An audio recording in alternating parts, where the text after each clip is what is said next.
La Biblioteca Singuerlín Salvador Cabré ha acollit una nova jornada de networking empresarial per reforçar la visió comercial i la cooperació dels emprenedors i emprenedores de la ciutat.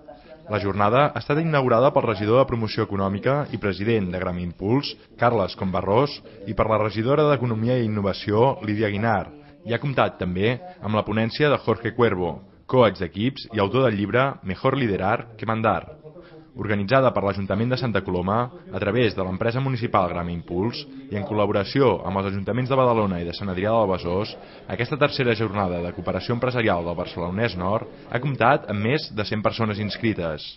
Per enfortir aquests empresaris i empresàries s'ha desenvolupat una sessió de Getting Contacts que els facilités contactes amb d'altres emprenedors i generés noves oportunitats de negoci, des de trobar nous clients i proveïdors fins a crear nous socis i projectes. Aquesta sessió ha desenvolupat de mitjana, per cada participant, 15 contactes amb d'altres professionals i empreses de dins i fora de la ciutat.